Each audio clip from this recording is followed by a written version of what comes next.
Turning things over now to Elder Grange inside Transforming Your Relationships. Elder Grange, good evening. Good evening, Reverend Rashane Douglas. Thanks again for all the amazing work that you're doing there in the background. I hope I'm coming over loud and clear. And thanks Definitely. again. Beautiful. Thanks. Thanks. Thanks again for. I'm getting some feedback here.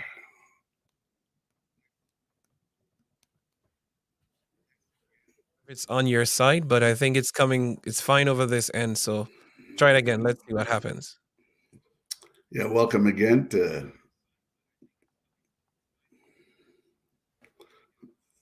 All right. All right. Thanks again for joining. Join again on Transforming Your Relationship. I'm Bonitto Grange, your relationship host. No. Yes, Let me, we're hearing you. I'm not sure yeah, what's happening. Is there yeah. can you explain what's happening over here and what why No, I'm get. I, I don't know. I'm getting a feedback in the back with my voice coming over mine for some reason. It's the only system I've got on right now. Okay. So let's work on that and we'll be joining you shortly in a little while, all right? Stay tuned. Yes, yeah, do that. HGG Radio. One more time, Elder Grange. Let's hope everything is going well at this another try. We have to keep trying. That's what relationships are all about. When it doesn't work the first time, you try again, and the second time you try again, and you just keep on trying. Elder Grange, are you there, sir? Yes, I'm here. Yeah, we still have an issue. You're getting a double voice coming over my system here. I Yeah, we still have an issue. You're getting a double voice coming over my system So I here. believe there's a device that's turned on somewhere. Not sure. I can't pick up where a device is being turned on, and it's the reason why it's coming back into the system. So I'm guessing you could probably double check to see if the radio is on or something from that end, or I'm not sure what's happening. All right, let's look at that in a little while. Radio is on or something, and from that I'm not sure what's happening. So that's what I'm hearing. I'm hearing like there's a feedback as it relates to maybe it's coming That's from right. there. So I'm not sure. restart It's not again on and my let's end. see Can you what hear me happens. now? Right? I'm hearing like there's a feedback as it relates. All right. So Elder Grange will be working on that for us in a little while. Let us ask you again just to stand by and for the program Transforming Your Relationships with Elder Bonitto Grange. We'll be joining him in just a little while. Stay tuned. This is Higher Ground Gospel Radio, reaching at the highest mountain, and the live in the background as well. We're going to try and see if we can. We're good. Oh, we're good to go. Not sure what happened a while ago, but thank God we're good. We are good. Praise the Lord Jesus. Of course, we have the relationship man, the man that knows how to make it work. And now we're good. And it's like, life coaching at its best. You just have to keep trying. And good evening. Absolutely, we're all a work in progress. Thank you again, Rashane. My apologies, folks. For some reason, I wasn't aware. I had my system on in the background of my laptop and another screen, which I thought it was off. It came on accidentally for whatever reason. But anyway, we're here now, and we should have Yvonne Campbell online also. Pastor Clive Atkinson, you're on also. Yes, sir. All right. Yvonne, are you Yvonne Campbell? Are you on? Yvonne Campbell. She might be having some difficulties coming on. She was the guest and the glue here tonight. So joining us would have been joining us is Pastor Clive Atkinson, and a good friend of mine, which we've known for quite a few years. And for some that don't know him, I'll let him give his little introduction here for those that might be listening for the first time. Yvonne Campbell also is supposed to be joining us. She was supposed to be tuning in from Jamaica. She's the main host and originator of a program internationally called Marriage Matters, which you will hear about when she comes on. So for those that are listening, Pastor Clive, yeah, just give us a few minutes about yourself so they'll know who you are, the man of the hour. Praise the Lord again, everybody. I'm so grateful to be here one more time. Just sharing this experience with you. It's been a blessing. It was a blessing last week, and just to be on this platform with the pro. To work together. I hear you. So my name is Pastor Clive. Just a simple brother, a humble brother, just trying to uh, help somebody with in whatever way, shape, or form that I can. There's nothing much to me. It's just what you see is what you see. All And I give right. God thanks for what He's doing in our midst. Thank you for sharing that, sir. Much appreciate you. Much appreciate your time. And for those that are coming on for the first time, about myself, I've been married for 36 years, just finished celebrating my 36-year anniversary, November the 29th. She's still beautiful. She still loves me. We're still in love. We're still playful. We still flirt. Yeah, even after 36 years, folks, we still flirt. So it's been good. I've been doing this couples coaching or couples mentoring for, I guess, over 15 years, along with some work that we have done in our church. And just the conversations that we've been having previously to some have said that it's basically helped their marriage to survive. And sometimes it's just take another eye to just take a look at the situation, and with a bit of training that we have from behind us, we can just try to pull things together. But at the end of the day, it's the individual that want to make it work. So I let folks know that I can't guarantee a relationship, but I can almost guarantee that with those that sign up with me and those that we have conversation with, that you'll be thinking differently where your life is concerned, and also about the relationship that you have. It'll just give you a different mindset of looking at things from a different perspective. And so that's a little bit there about me. So Yvonne Campbell, are you in yet? While, Yvonne? while we're waiting on Yvonne, I just want to let the listeners know that I have the opportunity around 9 years ago, going on 10 years ago, No, that long. for Elder Grange to had counsel me before premarital counsel, and the premarital counsel session that was done. I'm telling you, I took, if not 90%, I would say 80% out of what we have gone through in my relationship, and I'm telling you, it works. It works. And no relationship is going to be perfect, but it's That's important for us to, before marriage, we get somebody like yourself, Mr. Grange, to be able to just shed some light, because being in the council session, it was an eye opener. There are things that we don't even think about, that while you're going through the counseling, you start to think about, and then it challenges you to make sure this really what you want to do? Is this really what the person that you want to spend the rest of your life with? And it challenged me as a person, but our relationship was solid, and we give God thanks for that. And Amen. then in the relationship itself, there come challenges, and some of the things that we learned or have learned, we have go back over them and just apply them to our life. And one of the things that I remember, one of the session that you were talking to us about, this is 10 years now. Wow. You got a good memory, because I can't remember. Oh yeah, I don't forget. I remember things from when I was 2 years old. So, You're dangerous. so one of the thing was, we being two adults Right. coming together. It's not like we're a teenager, we're kids, we're young adults. We're 20s. We were in our 30s. I was like maybe 39, going on 40, but you says that we must treat each other as adult. And trust me, when you start to think about those little things, you're in the relationship and you're treating each other like adults. She's not my daughter. I'm not her son.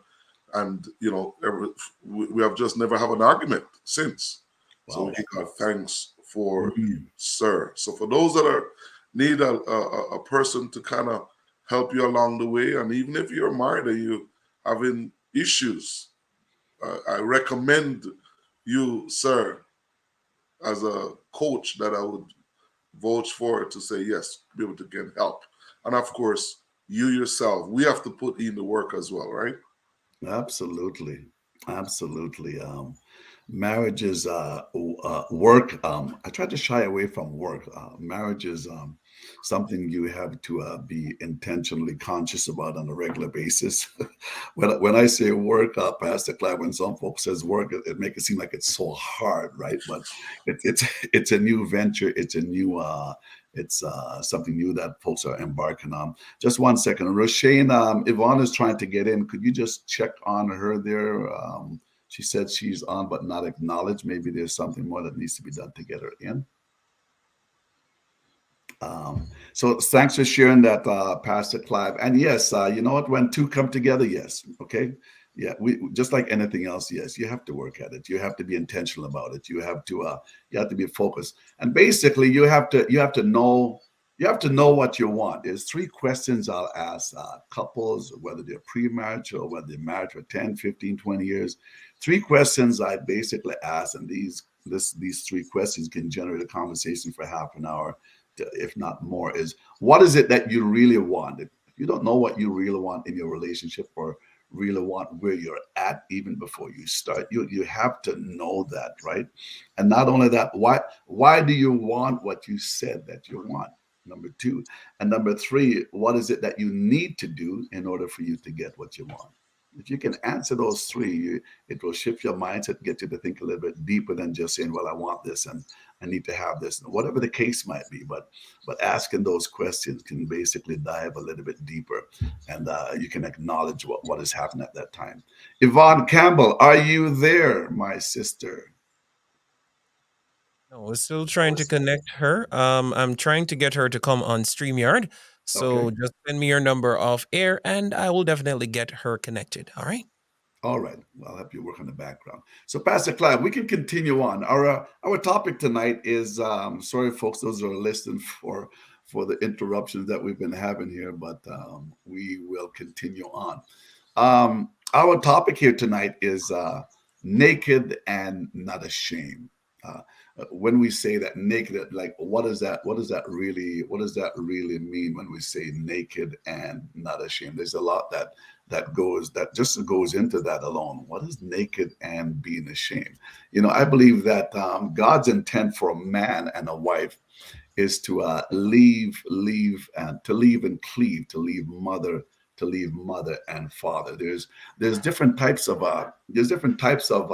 relationship, but marriage is like an extra. It's like a valued, added relationship. Not that others aren't valued, and not that there's not others that are not added, but this is a valued, added relationship, which is unique in itself, and every relationship that we have is unique also, in itself.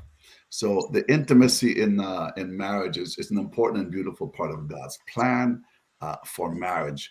Without intimacy in your relationship, you can mark it down. You will have just a boring relationship. It's going to be a boring marriage.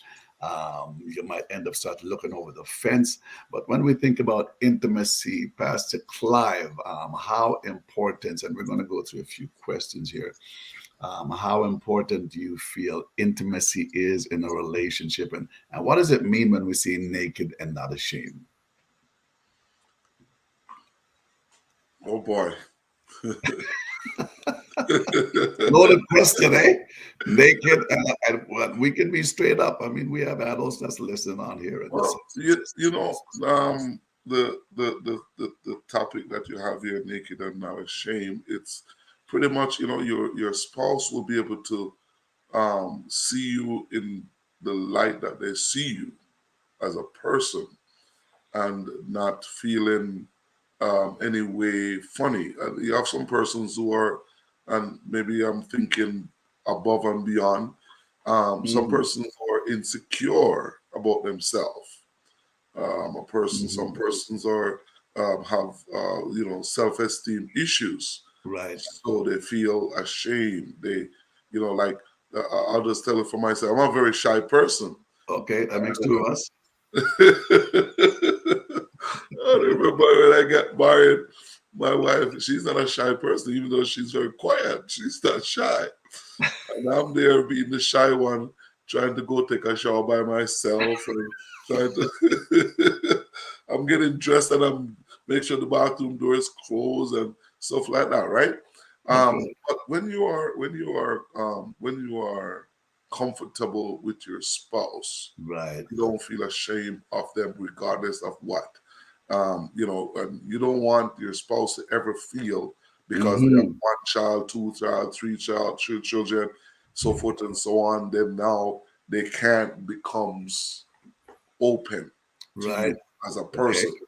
These things happen, right? And the lady you marry without children, with everything is up, things are start to go down south, and you have to love the person and you can't let them feel any way different because gravity is having its way.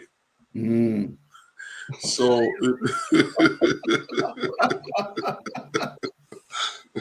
That goes for us men too, Pastor Clive. uh, That goes for both of us, men and women, actually. that Gravity. goes for both of us. That goes for both. So it is important for us to embrace each other in whatever capacity, to make sure that the person does not feel intimidated and feeling as if they don't feel comfortable. Mm. And that's from that stand that I'm taking, being naked and not ashamed with, right? And Mm. I guarantee you that it's like a ball. You can look at it from different handles. You can look at it from different um, spectrum. Right. You can look at it from different ways, and of course, it's a relationship we're talking about. A lot of persons are not comfortable, and you talk to people, and some people are just not comfortable. They're not even Mm. comfortable making love in the daytime. It has to be nighttime.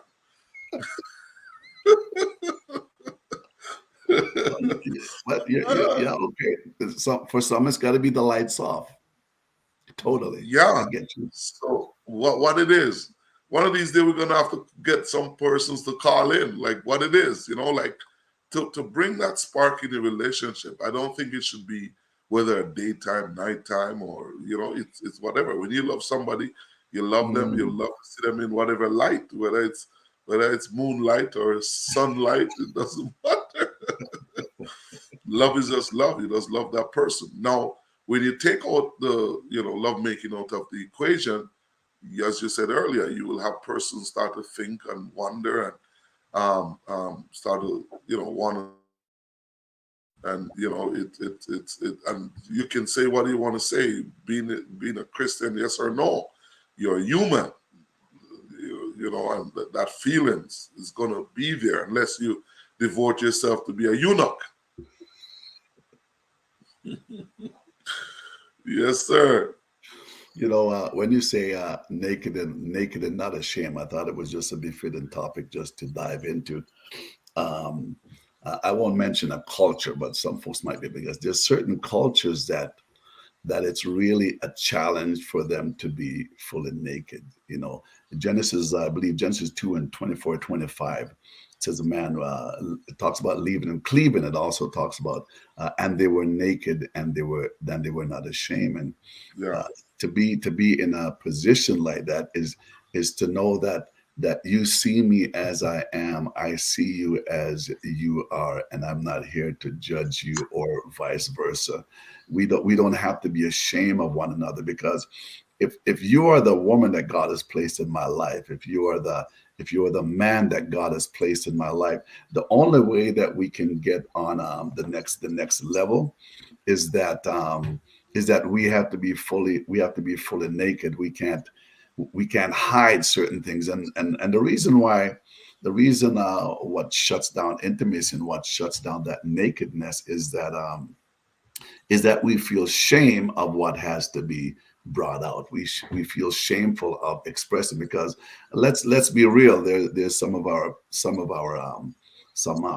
past that we have individuals have gone through certain of their past, and it's pretty. Some of it has pretty been traumatic. It's been pretty hurtful and everything else, and it might be hard to bring some of that up. But I believe too, when we can share those feelings with our mate, right, with our spouse.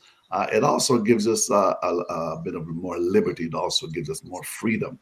You know, I've been married, like I said, we're talking about naked and not ashamed, and intimacy here in your relationship. I've been married for 36 years, and just a while ago here, there are certain things I didn't know about my wife even growing up. I thought I had it all down pat, Pastor Clive. I thought I kind of knew the ins and the outs, but I didn't go beyond the surface to know a little bit more about her. So no matter how long you have been married, you're always going to find out some more details about your spouse that can create a better form of intimacy where where that is concerned. So when we talk about I don't know, is Yvonne Campbell, are you in the background there? It says she needs to enter the studio. Rashane, I'm not sure what's happening there. She needs to enter the studio. Just give me one. Just give me 1 sec. We're trying to get a whole. We're trying to get. While you're doing that, Elder, um, you know, everybody has their sex drive is different. Some men sex drive is higher than some ladies, and some ladies sex drive is higher than some men. It's not right. like it's just man alone have a high sex drive or vice versa. It becomes where the two party, where one may have a higher, one may have a lower. Now I've known couples that I try to engage and talk to and trying to counsel, where one person is having a wants to be more engaged, and then you have the other party is like, man, once a month is good enough for me. And it comes with the different challenges, and you have a person who wants to walk out of the relationship because to them they want to have more intimacy. And when you're getting married to somebody, you have to know all these different things, and of course you also, life changes as well. You have ladies that when they go through menopause, maybe it's flipped around. You know what I mean? Like, there's the person that you're marrying. The both of you have to be able to come to a place where you love each other to the point where you don't want the other person to feel any way neglected Right. in whatever aspect of that relationship. So I'll just share this with you, Elder, is that somebody called me last week and they wanted me to counsel a couple. They wanted to get married when they called me. So I said, have you get any counseling yet? She said, no. And I said, when are you planning on marrying? They said, in 2 weeks. I said, that's too quick. So when I was there talking to them, I have just 2 hours, an hour and a half, 2 hours the most. And I almost have them changing their mind by the time I finish, because there are things that I just go right to the root of the whole thing, because there are things that, persons bring into relationship in their past that they were not forthright telling, and it becomes an hindrance, would have been an hindrance in the relationship. So, it's as we were talking about naked and not ashamed. So now they come into the relationship and they were not fully naked and say, this is me. They were not fully naked, as in, here I am as a person. I am telling you everything about me, and you need to know this is me, regardless of what. So it is important for us as people to make sure that, you know, when you're getting married, or you're planning on getting married, is to be able to come naked before the person. Not talking about your birthday suit now. I'm talking about just being open as a person, and say, here this is my faults. This is what I bring to the table. That's another way to look at nakedness, to be open, to be, here I am as an individual, with all my pain, with all my Mm, hurt, with all my mm, scars. I've been in relationship in the past where this is what it leave me, and this is where I'm at. You know what I mean? So that you can go into it with all your I's dot or your T's crossed. I hear you loud and clear. I think I mentioned this before. I have and those that are listening online, and if they're interested, they can always connect with me. tlcbonittogrange.com, or my phone number is 780-905-7134. So I have what's called a red flag assessment, which I'm going to be doing coming up shortly here one Friday. So for those that are thinking about getting married, thinking about getting into a relationship, there's some questions that's on there that you need to ask. It's probably about 30 questions, and it's a conversation that I usually have with individual. But some individual, you can ask yourself, am I willing to live with 10% red flag, 30% red flag, 40% red flag? I mean, if you're willing to live with that, then you're saying, if nothing changes, I'm going to be okay. But if things change, I'm still going to be okay. But what generally will happen, from what I've seen over the years, is what an individual thought they could live with now becomes a challenge for them to live with, because when you're in love, you're in that honeymoon stage, you feel that you can get over anything, that you can live with anything, and this will change. But we never get married with the intention that this person will change. We have to accept the individual as they are, with all their faults, with all their ins and their out. We need to accept them. If you're not willing to accept them as they are, then you know what? It's time that you bow out just patiently, quietly, before you actually tie the knot. So when we're talking about, so going back here to talk about what causes intimacy issues, there are some main intimacy killers.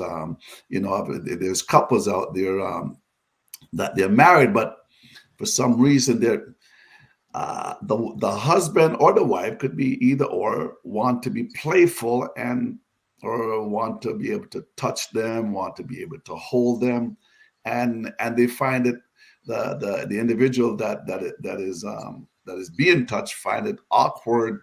And I'm not talking about after 6 months of marriage. I'm talking about after a few years, or whatever the case might be.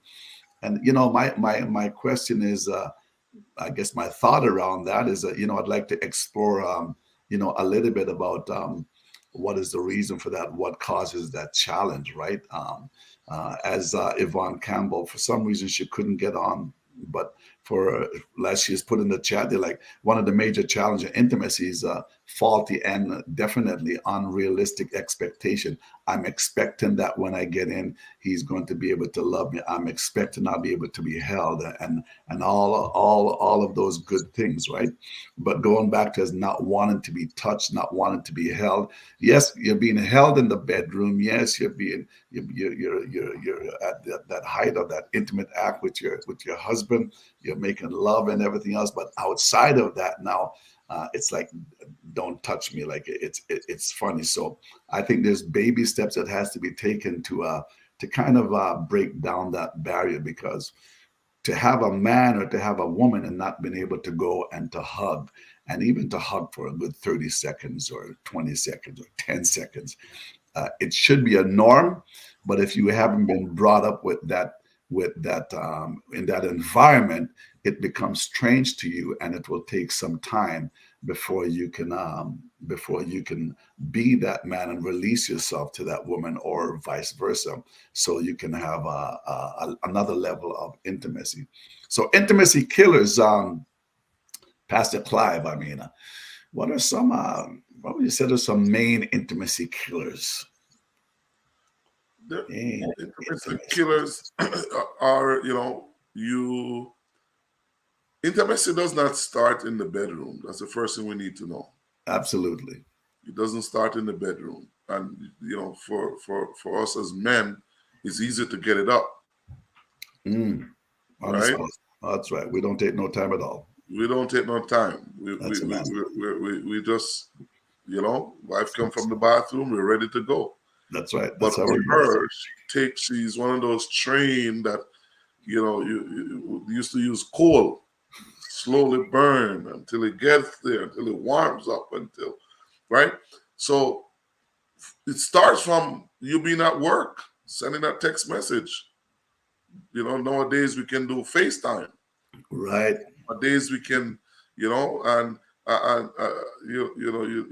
don't want to say like one brother. One brother will say, "Oh, you call his wife and says, well, tonight I want something their time," right? But you don't even have to say much. You just have to be able to call and set the mood. Sweetheart, tonight I don't want you to cook. I'll be picking up dinner. You know what I mean? Right. And you're coming home and you just setting the stage for that moment, and so that you don't just run in and run out, and it will kill certain things, and other things that will be intimate killer.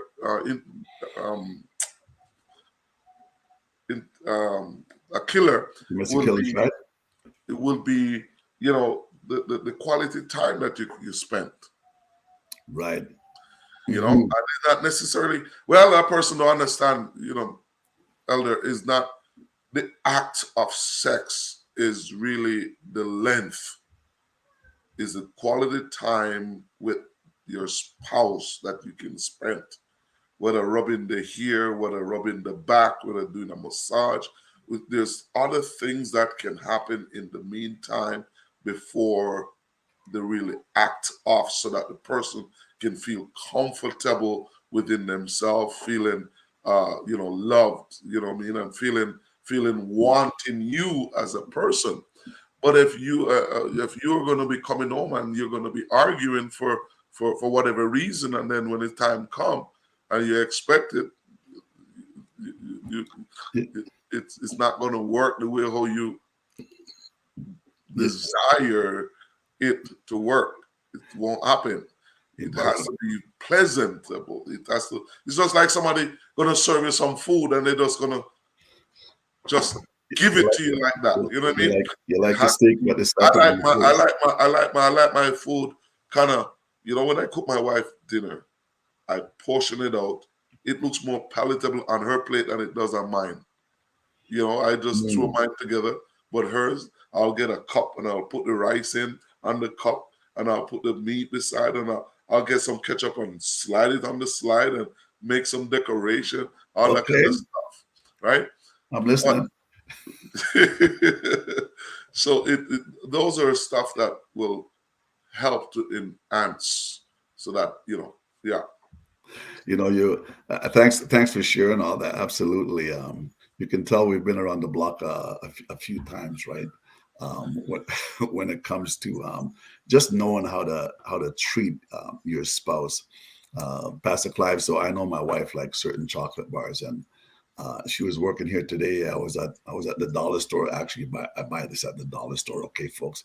The folks think you got to go spend a whole lot of money to really create that act of intimacy. And I like what you said, which we're going to talk a little bit about that too, is what you're talking about is act of intimacy. For me, buying that chocolate bar, I couldn't find the one that you really like, but I know she liked this other one, right? I'm not going to tell you folks, because next thing you know, you go to a dollar store and I can't find my chocolate bars, right? But so I bought this chocolate bar, and she was having a little bit of a hard time here at work with everything.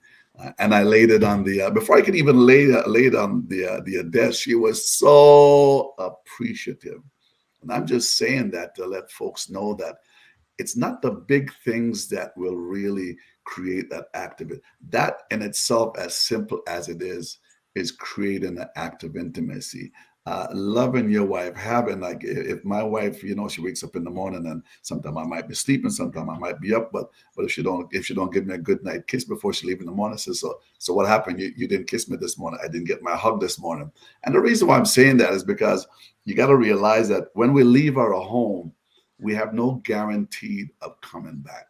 This could That's be the right. last time. This could be the last time that you see your spouse. So how would you want to leave, knowing that this could be your last time? So going back to a comment that we made earlier about intimacy killers and about the hugging part of it. Yvonne Campbell. For some reason she can't get online, but I told her, feel free to put her comments in the chat, so she's part of it also. So she mentioned here that when it comes to the hugging, a reluctance in hugging, it also could be a result of earlier mishaps, that could have taken place, and thus it becomes a trigger. So if for a person to help to navigate through that also, we mentioned baby steps, but then the question might be, so what are those baby steps? Well, sometimes that's where a therapist comes in that deals with trauma that someone might realize, that might think they've gotten over, but they're still not over it yet. So when it comes to a coach or a counselor, a therapist, I have certain boundaries, right? I won't coach individuals that have deep trauma. They need to that's my boundary.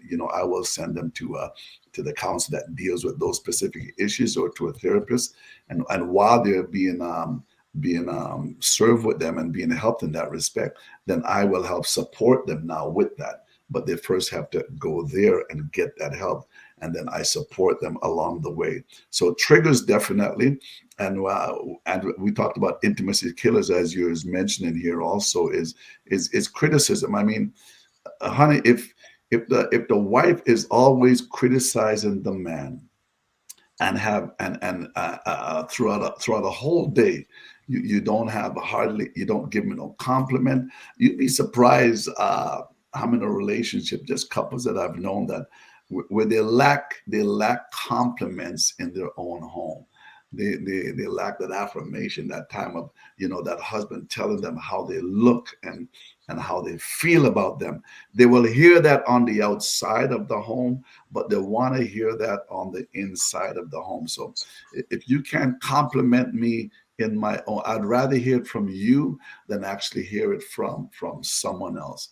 And so that's how it is. Husbands, learn how to compliment your wife. That is an act of intimacy. You want to make love in the night, but what have you been doing during the day? What have you been doing the previous day? She's not one that you can just turn on and turn off. Yes, Pastor Clive, you're right. Us men, you can just turn us off, and we're just ready to go. Sorry, folks, that's just how most of us men are wired, right? But when it comes to the spouse, now, you know what? You're going to have to take your time. You have to create that act whereas you'll get what you want, but there's some work that you have to do, right? So what can hold back an individual from accepting what the spouse have to offer to them? It's all about how they are treated. So That's Pastor right. Clive, in First Corinthians 7, around First Corinthians 7, about 3 to 5. So anyone who ignores his spouse uh, needs for physical and sexual intimacy, they're on the borderline of walking into sin. And the reason why I'm saying that, when you read that scripture, First Corinthians 7, from about verse 3 to 5, it says, "Let the husband render to his wife the affection due her." This is from another version. "And likewise also the wife to her husband. The wife does not, hear this, folks, the wife does not have authority over her own body." Yeah, her body is hers, but it also belongs to the husband. But the husband does also, right? And likewise, the husband does not have authority over his own body, but the wife also. So it says, don't deprive one another except for consent for a time. So, honey, wife, if you've been holding out on your husband, and husband, if you've been holding out for extended period of your wife, well, first of all, when it comes to scripture, we're talking to those that are Christian, those that are faith-based. When it comes to that, you're on the verge of, you're on the borderline, you're a virgin of sinning, because your body does not belong to you. Your body belongs to your wife, and your wife belongs to you. You're free in the context and the confinement of the areas that you might be in to explore her body any way that you want. I'm not here to tell folks this or that. That you need to know what's acceptable for each of you. So give us some insight on that, Pastor Clive, on 1 Corinthians 7:3-5. When it comes to the wife, body belong to the husband body belong to the wife, and refraining from one another. There should be only a period of time that you refrain. And according to the Bible, it's only if you're praying and fasting. So I can go to my wife. I'm just using for an example. I can go to my wife and say, "Why are you withholding yourself from me? Are you praying? No. Are you fasting? No. Okay. You know what? We need to create some action." Um, there's two sides to that coin, and I want us to look at it from two sides. Absolutely. We have to be not biased as men. We have to, again, going back to setting the ambience, setting the stage, being softer, like make that side of you comes out. Some person expect to quarrel and then go home and make up. Some ladies are not wired like that. Some men are not wired like that. Like they argue and then 1 minute from the argument and then go to the bedroom. Some people together, that's how they're wired. So, and then you may be like that, whether you're a man or a woman, and then you're trying to do the makeup and it's not working, and the person is having more pain within themselves, want to resolve whatever conflict that transpired yesterday or day before shop is locked. Right? So it is important for us to make sure that whatever would cause the shop to lock, you're not the husband cannot refrain and the wife not to refrain. But remember, we're human beings. Absolutely. We still have the feelings. And I, as a man, I can't say that happened to me and my wife. So it don't really happen. It's just, I was not born in the church. I'm a man came from the world. So I can use my past experience. I've been living with females since I was 16, 17 years old. And then I got saved, and right. I have a child before I even get saved, right? But nobody gonna come to me and tell me that I want to make love with you, just cuss me out. They ain't gonna work. No. You know what I mean? Like we need to fix whatever the issue is. Now you have some man who's different. They will just ready to run right into it. However, the Bible is saying something that we're husband and wife, you can't withhold from the husband, and likewise the same. Right. But we also got to remember that the same scripture goes on and said, don't let the sun go down on your wrath. You have to help your wife or your husband to be saved as well, knowing that you are the one are causing her to feel like this, feeling the pain. And there's no fun in making love with somebody where the person is just lying dead. Take it because it's yours. Right. You've got to bring the spice into it. You've got to. I don't know what it is to have that, and I give God thanks again for my wife, because we with the communication. Sometimes during the daytime we speak like 2-3 times before the end of the day, and sweetheart, even for 1 minute, we're just touching base, so forth and so on. Sometimes it's just for whatever reason. Sometimes there's no reason. You know what I mean? She'll call and say, "Are you busy?" No. Even sometimes I'm busy, I'm like, "No, I'll take a minute. All are you doing?" Right? And talk to the person. What am I saying is that you want to keep that spark going so that when it's time, I'm talking about that time where Paul what Paul is saying, that don't do any refraining.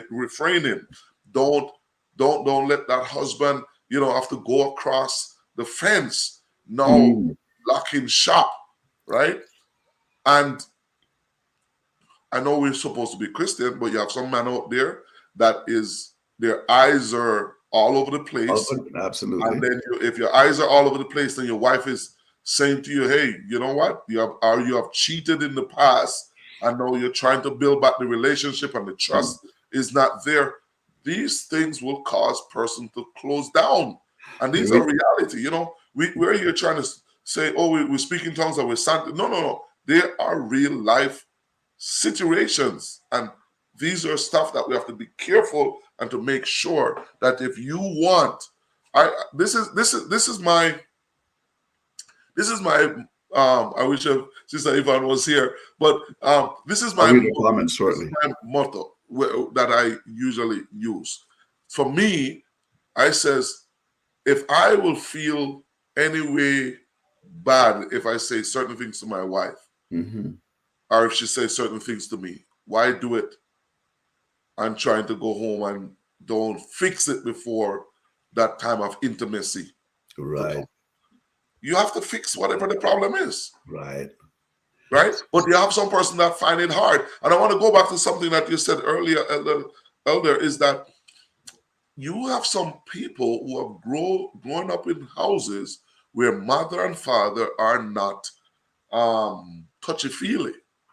And they have not embraced certain things. And we as Christians get saved and in the church, and the church don't deal with these things. And then you find two people and you get them married and they're having problems and they're having fuss and they're having fight and all that. So you married a man got married to a young lady that when I married to my wife, I know she was a virgin.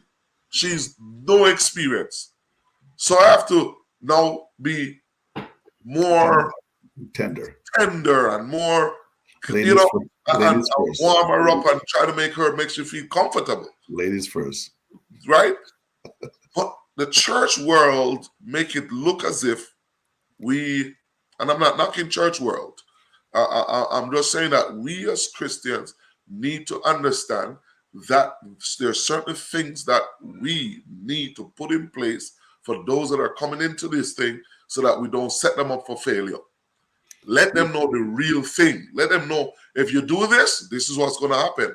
If you do this, this is what's going to happen. If you look across the fence, your wife won't trust you. I don't care how much you're a breadwinner. She will not trust you for the rest of your life. She will not trust you with a female dog. I'm telling you that. She will look at you funny forever. Now, a lady or a man who grew up, as I was saying, Elder, in a home that is toxic and there's no love, there's nothing showing, I'm telling you, that person is going to have issues in marriage. Unless I hear exactly what you're saying, Pastor Clive. I said this the other day too. If that person is mature enough, he's seeing this toxic relationship. But if he's wise enough, and depends the group that he hangs around and his relationship that he have with others, he can have a made-up mind and say, that is exactly what I do not want when I have a relationship. That's right. Now, many times it might not turn out that way because there's a pattern that was built up. The father's mistreating the wife, and his father or whatever was mistreating his wife, and it's a pattern. But there comes a time when somebody have to break that pattern. And when individuals come into church that had seen those patterns before, they can have a made up mind with the help of God that, Lord, you know what, I'm in this thing, and you know what, I do not want to take the pattern after the relationship that I've seen, because that is not a godly relationship. And what you're saying about, yeah, with the church, I totally agree with you. Growing up, and even when I got married, I never had no premarital counseling like some are having today. I just had a good example from my parents. So I patterned after that, and then grew from that and developed other things from that. So but as you grow, you can decide, okay, you want to learn more about marriage, but nobody's reading about marriage. You want to learn about marriage, but nobody's looking up any YouTube stuff or whatever the case might be on good marital relationship. So in our society today, if you don't know, there's actually no excuse why you should not know, because there is enough information out there to show you and to tell you how a man should treat his wife, and how a wife should treat her husband. There is enough out there for you to help eliminate some of the issues that might come upon you. I want to touch on some things you mentioned about trust, which I was going to bring up too, but I want to just respond to Yvonne Campbell. She's still with us. She's not online, but she's in the group here.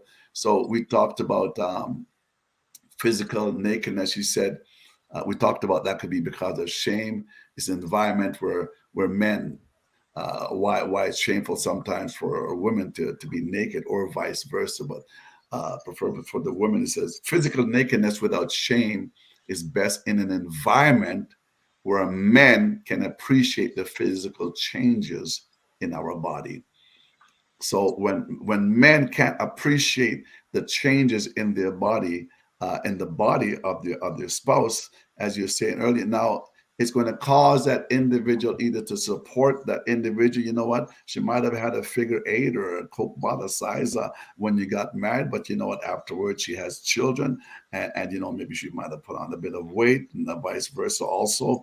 And you can't afford to look at that individual differently, because you married them because of the character. So their body might not have been how it was in the beginning, but you can't allow that to shut down acts of intimacy which you need to create. If you shut down that act of intimacy based on their body size, your physical size, you're going to have a relationship that's just going to end up being roommates instead of being soulmates. You're going to have struggles. You're going to have conflicts down the road, all because you have not learned to accept what God has placed in your life. I'm just going to read out some comments with Yvonne there. She's still part of us again. It says men are more prone. You're right, Sister Campbell. Men are more prone to use sex or as a makeup strategy. I want to make love to you because I want to make up. No, you better create the act first before you tell me you want to make up. Women want to trash things out and get an apology, and then the woman will open up. If she doesn't see or hear the apology that needs to come to her, and again, Sister Campbell, it's not a matter of saying I'm sorry. What is the apology language? Okay, you're sorry, so okay, what are you sorry for? Moving forward, if the same situation, which is what I usually use sometime in coaching work, if the same situation came up tomorrow, so really, what would be different? What would change? Would it be the same sorry? So I need to hear, if you're sorry, give me some content as to why you were sorry, number one, and what kind of change is going to follow based on you telling me you're sorry. And after you have done that, then I am willing to open up. But even then, it's going to take me time to fully open up 100%. I will still support you. I will still go to the love making with you. But still, you know what? It's not like I'm going to get over everything just overnight. There's when you mentioned about trust, Pastor Clive, and about my mind went back to, so when infidelity is another intimacy killer. Oh yes. when you can't when you can't get what you want at home for whatever reason, the husband maybe is not listening to what the wife is saying, and there's that don't care attitude or lack of care and lack of listening to the spouse.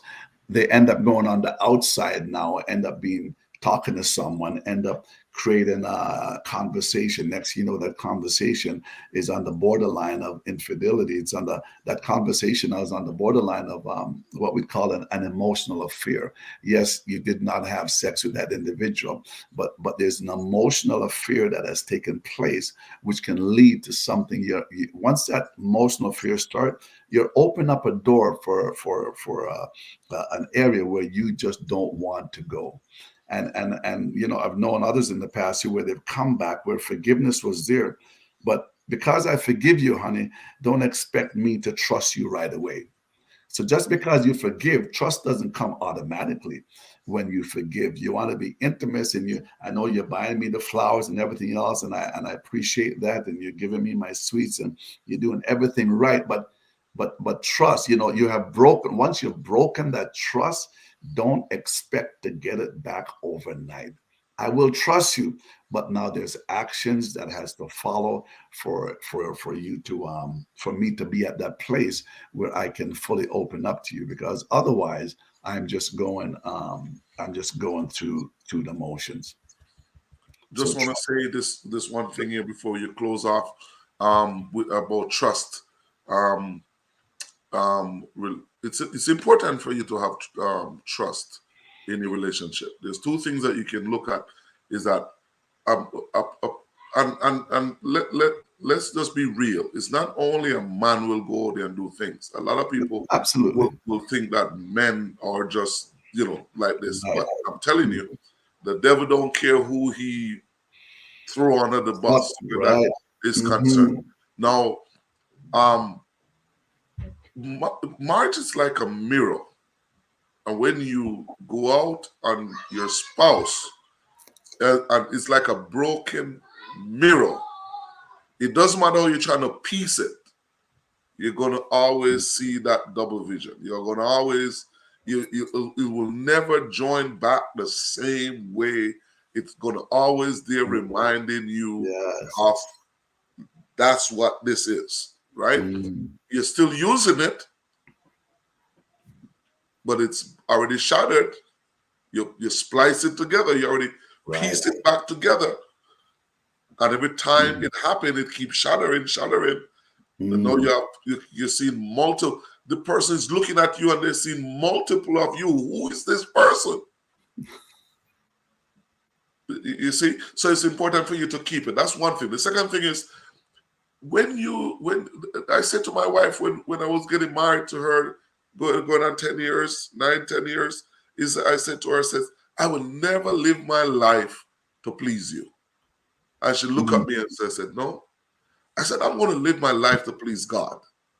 Because when I live my life to please God, the Bible said that when a man ways please God, his very enemy will be Very at honest. peace. That's So right. if I live my life to please God, I know for sure that by me pleasing God, I automatically will please you in every aspect of your life. Mm. And it works every time, because you will have if you will have a couple that, you know, the husband is striving to please the lady, and this relationship with God is nowhere near, and she desire to see that man that is building relationship with God, knowing that that's her safe haven, knowing that, listen, as long as he has a relationship with God, I can go to bed and sleep when he doesn't come home late at night. Mhm. Absolutely. Absolutely. Absolutely. But if he has no relationship with God, she's sleeping with one eye closed and one eye open. And And I it's sad never, to say, being in Christendom, sad to say, being in Christendom, you know. So, and let me say this: it doesn't matter if it's man or woman. And I know we're bringing this to a close. People will flirt. People will tell you how nice your smile is, whether you're married, yes or no. They don't okay. care. They don't care. I have, you know, person. I went to the store. This lady, man, she loved my smile, and I've had a person tell me about this smile of mine. So yeah, I've told you that, Pastor Clive. I've known somebody very close to me says, yeah, his smile is kind of catchy. So yeah, you gotta be careful. You gotta watch yourself. Gotta watch myself, right? So, but I'm not gonna use the fact that a person may like my smile to lower somebody into, you know what I mean? Like, you have to love God. That's the bottom line of it. Love God 24/7. And when you love God, trust me, this thing will work.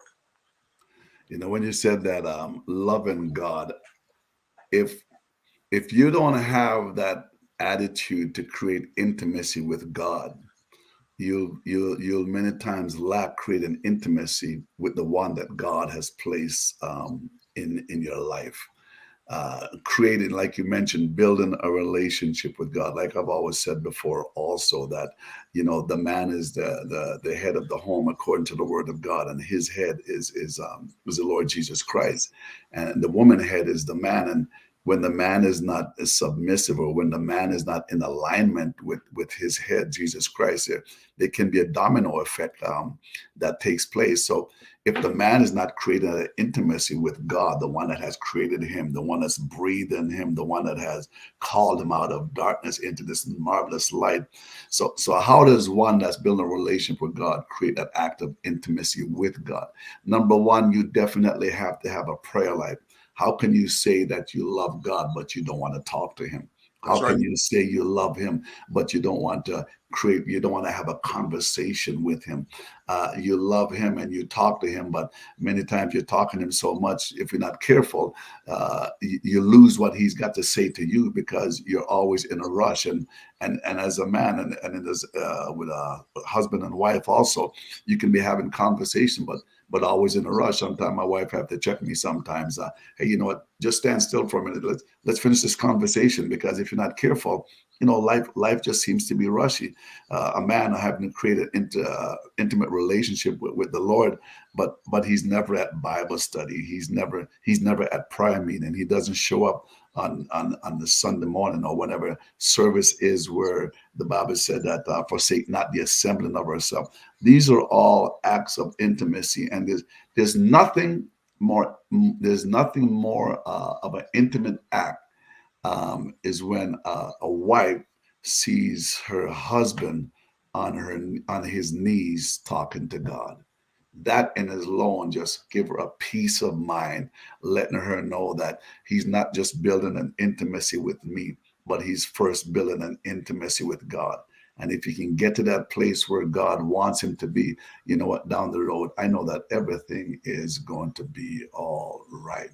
Yvonne had she had something there, just basically confirming what we said. Intimacy with God first helps to create intimacy with the one who God gives you. So those men out there, you men out there, the Christian men that are out there, build your intimacy with God. Number one, what is your prayer life like? Do you have what we call a charge X prayer in the morning, where we check in and we check out, and we're so tired at night that we check out at the end of the night, because we've given ourselves to the world, we've given ourselves to our jobs and everything else, but God also wants to have some time with you. So what does the Bible say about intimacy? I'm just going to read a few scriptures as we're coming down, just to kind of close off there a little bit. Is Hebrews 13:4 said, let marriage be held in honor among all. Let the marriage bed basically be undefiled, for God will judge the sexually immoral and the adulterous. In Proverbs 5:18-19, it says, let your fountain be blessed and rejoice.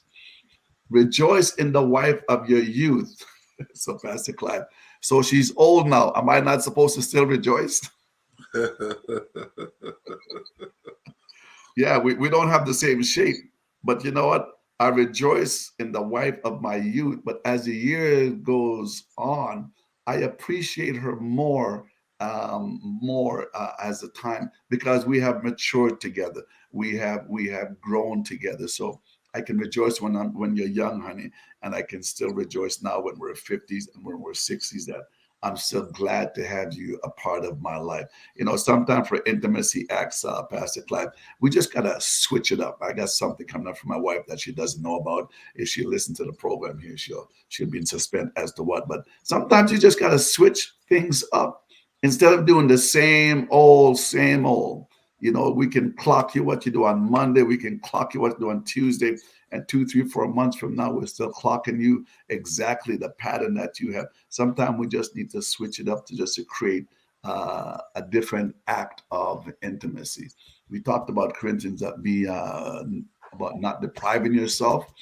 And how can our behavior, so man, husband, you're praying until the cows come home, but yet still you're not treating your wife right. That's right. You're praying and you're talking in tongues from morning till night, but yet still your wife is being resentful because of how you have treated her. So how does our behavior, Pastor Clive, hold back our prayers, which we feel they're going to be answered? We have confirmation, or think we have confirmation going to be answered, but yet still our behavior is not right when it comes to our spouse. Well, one scripture that kind of shocked the life out of me when I read it, that if I do not treat my wife good, in a nutshell, I'm paraphrasing, that my prayers will be in dirt. Right. So treat her in whatever capacity. That's the bottom line of just not treating her right, not being the person that I ought to be in her life. So it is important for us as men to make sure that the lady that you have taken out of her father's house, out of her mother's house, or out of her single house, wherever she was, is your responsibility to make sure she feels safe and secure, feeling, feeling like she is the number one, she's the queen, everything, you name it. And there's so much more to say in this kind of session, Elder. We need more than an hour to really kind of dive into it, because this world need more of this platform to deal with the issues of life that is really happening in the church world, and persons are turning their eyes away from it and speaking in tongues and not dealing with the issue at hand. These things need to be, to avoid fornication. Paul says, let every man have his own wife. Right. And let every woman have his own. So it is important for us to be able to dive into these sessions and to be able to have even platforms that you can talk. But persons are afraid, they don't want to put their stuff out there. Right. And that's not what we're saying. This is a platform. You're there, person can call you and says, listen, we need help. Because if we don't get help today, next year I don't know where I'm going to be. Right. You know what I mean? I remember, again, going back to 10 years ago when you were counseling us, you're saying that, in that time, there were young men that were getting married and their wives were more spiritual than the men. And I said to you, I remember saying to you, I said, that would never happen. Right. Not in my house. Why? Because I've got to be that protector, that person who's covering. And I told you my thought on Corinthians 11, that a lady who may cover her head with physical hat and beat the husband and come at church and speak in tongues. I said, that won't happen in my house. You got to make sure that I am your covering. When you walk out there, you are covered by me, your husband. Anyways, there's so much to be said around that. So no, and there's been good conversation on the Iron Man show that you have in the morning too, that covers relationship issues and whatnot. And the scripture that you mentioned, for those that are listening, is found in 1 Peter 3:7, which says, husbands likewise dwell with them with understanding, that's giving honor to the wife. So, Pastor Clive, it's the same with me too. When I was reading that here a little while ago, I began to open up a little bit. So, what does it mean to dwell with them with understanding and giving honor to the wife? And it put me in my track. It stopped me in my track because I'm asking myself the question, and men, you need to ask yourself the question: do I really understand my wife? Do I really know my wife? Because if I'm going to dwell with them with understanding, giving honor, I can give them honor, but at the same time, I want to understand them. You could be married for 10 years. There's more there that you're going to understand about your wife. There's more that you're going to know about her. You could be married like myself for 36 years.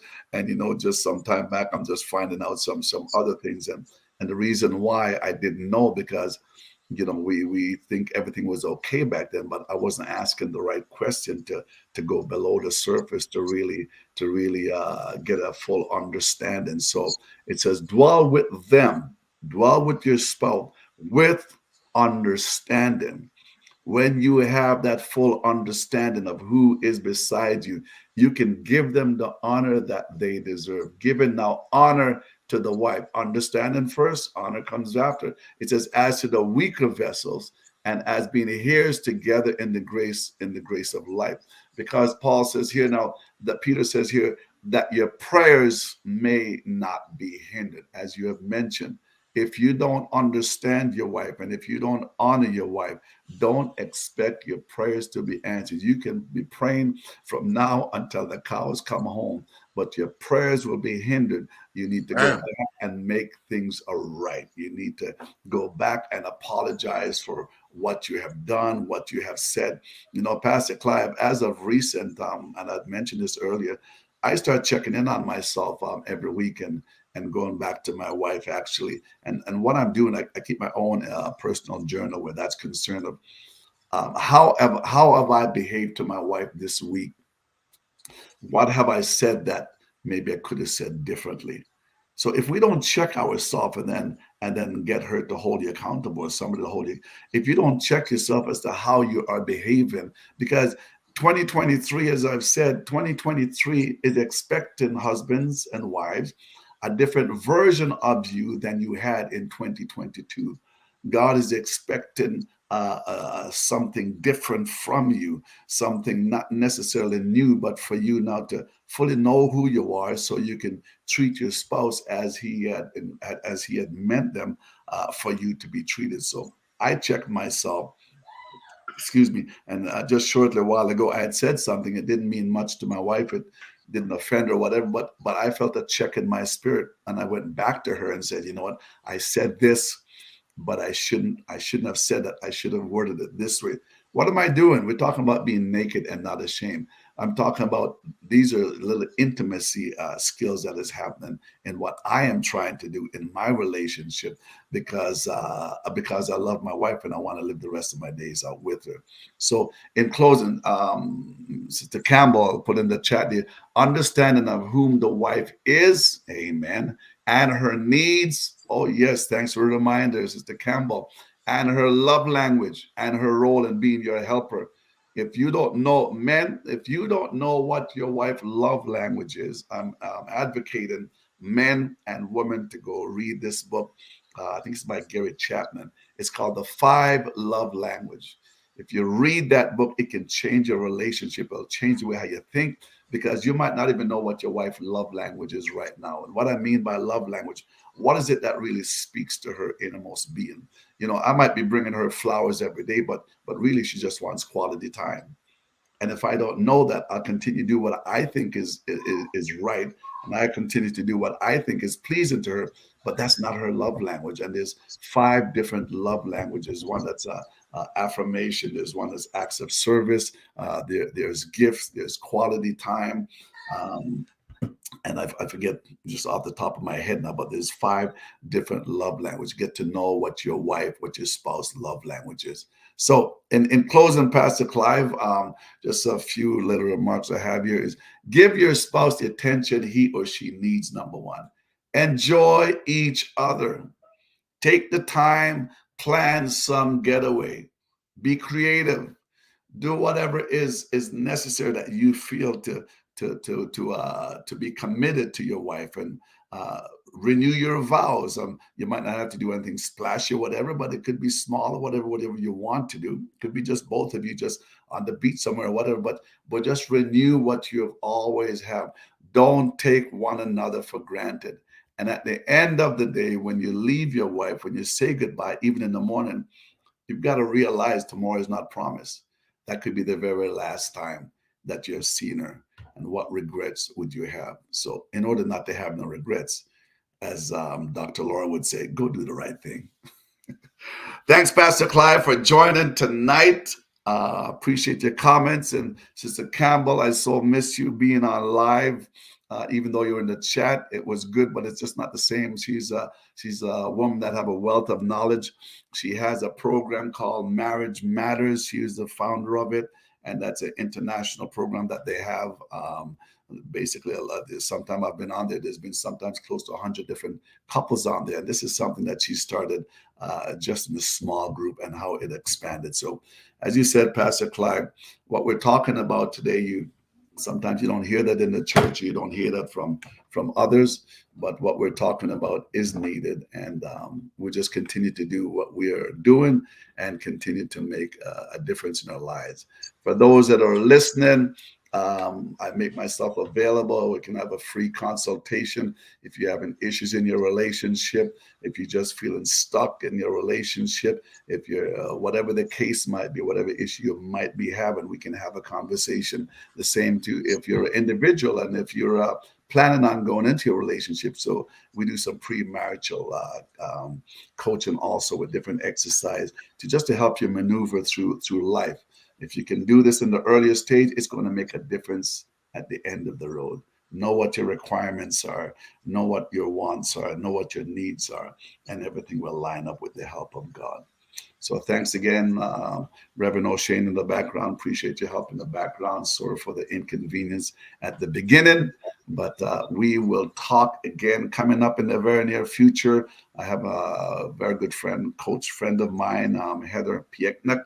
We'll be having a program called Wives Superpowers, and we'll be expressing some intimacy skills that she has on her program. So thank you very much, each and every one of you. Thanks for joining in, and we'll talk again soon. God bless. Right. God bless you. Appreciate you, Pastor Clive. Thank you for listening to the program Transforming Your Relationships with Elder Bonitto Grange. Join us again next Friday at 5:30 for another program.